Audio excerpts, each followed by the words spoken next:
So, why are the Saudi government pouring billions of dollars into these weird megaprojects?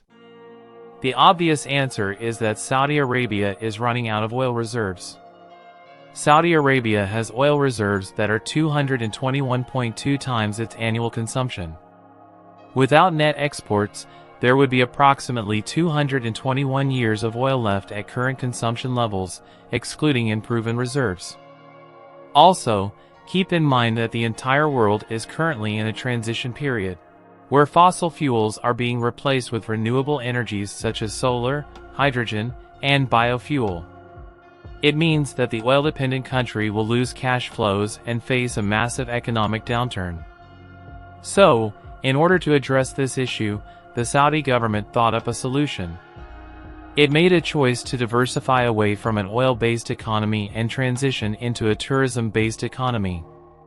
So, let's take a look at the reasons why the Saudi government is building weird multi-billion-dollar mega projects. Before going any further, please hit the like and subscribe button to help the channel hit 5,000 subscribers before the end of this year. Saudi's economy is heavily dependent on oil, with oil exports accounting for around 87% of the country's total export revenues and approximately 42% of its GDP in 2020. The country has the world's largest proven oil reserves, estimated at around 267 billion barrels, which accounts for around 17% of the world's total oil reserves.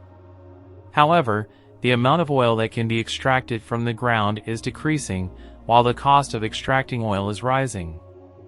As a result, the profit margin per barrel has decreased, and the Saudi government's oil revenue has dwindled over the years. The Saudis had only one option to ensure the country's future, which is to invest current oil revenues in non-oil sectors. The International Monetary Fund, IMF, forecasts that Saudi Arabia's non-oil sector will grow by 2.9% in 2020, while the oil sector will contract by 4.1%. Saudi government also announced plans to privatize state-owned enterprise, Saudi Aramco, and invest in megaprojects, such as NEOM, a $500 billion futuristic city project, and the Cube, a $48 billion project. These initiatives are aimed at diversifying the country's economy and reducing its dependence on oil, while promoting the country's tourism sector. Furthermore, in order to secure Saudi Arabia's future energy needs, the government has set a target of producing 50% of its electricity from renewable sources by 2030. With a goal of producing 58.7 gigawatts of renewable energy by 2030, the country has already begun investing in solar and wind energy projects. Now, the mega projects and investment into renewable energy seems like a good move by the Saudi government. But why are the wealthy countries like Saudi Arabia, where everybody drives a supercar and lives crazy lifestyles, having such a rush to develop their economy? To answer that, we must examine what the government did with previous decades' worth of oil revenue. They didn't do much, is the answer. They simply spent the cash flow generated by the oil sector and made no investments to diversify away from oil. This is what is causing the massive problem in the Saudi economy today, a lack of diversification away from oil, which is causing the country to face potential economic collapse in the coming centuries. For reference, let's look at Norway, a country that has made good use of its oil wealth.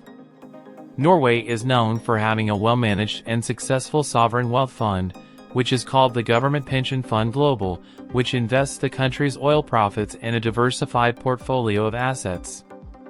The fund is one of the largest sovereign wealth funds in the world, with assets worth over $1 trillion as of 2022. The fund's investment strategy is based on a long-term approach, which aims to maximize returns while managing risk. And the fund is managed by Norges Bank Investment Management, a subsidiary of the Norwegian Central Bank, which is responsible for making investment decisions on behalf of the government. The Norway government had been saving their oil revenue into the fund, which had been investing in a wide range of asset classes, including equities, fixed income, real estate, and infrastructure. Unlike Saudi Arabia, Norway used its oil revenues responsibly by investing in a portfolio of investment to diversify its economy. Now the Norway economy, which has only 5.4 million citizens, can sustain high standard of living, even if the Norway oil reserves runs out. Now let's look into the Saudi government's effort to transition into a tourism-focused economy. The Saudi Vision 2030 plan, one of the key initiatives, which includes the development of new tourism infrastructure and the creation of new tourism destinations. The plan also includes the promotion of cultural and historical attractions, such as the ancient city of Mana in Saleh and the Al-Ula heritage site. In addition, the Saudi government has also eased visa restrictions for tourists from certain countries and has invested in building new hotels and resorts. The country has also hosted a number of international events and conferences to showcase its tourism potential, such as the Future Investment Initiative Conference. All this effort are fine, and in the long term might help the Saudi economy to grow its tourism sector. And hopefully it does. But now for the most important part of the video, which are the mega projects. The Saudi government are spending billions to build this weird-looking landmarks. One of these projects is the Neom project, which is being marketed as a futuristic city that will incorporate the latest technologies and innovations. Neom is a mega project that is being built in the northwestern region of Saudi Arabia, covering an area of over 10,000 square miles or 25,900 square kilometers. The project is being developed with the aim of creating a new economic zone that will attract investors and businesses from around the world. The project is expected to cost around $500 billion and will be developed over several phases. The purpose of the project, according to the Saudi government, is to build one of the most unique cities with a focus on sustainability and renewable energy. The city will be powered entirely by renewable energy sources, such as solar and wind power.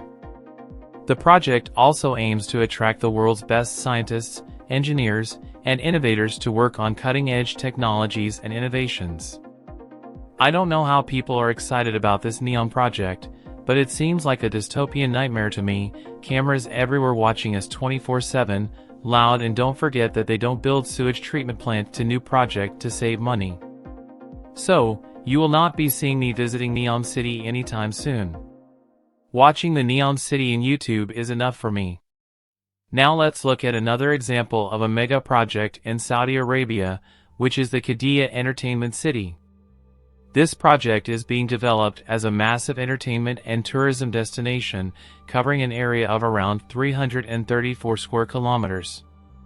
The project is being built with the aim of attracting both domestic and international tourists, offering a wide range of attractions, including theme parks, sports facilities, and cultural experiences. It's okay project, but still, they spend tens of billions to build this entertainment city.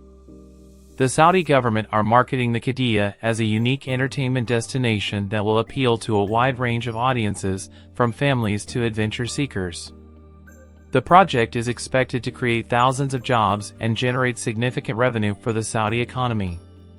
Now consider the economic benefits of tourism to the Saudi economy.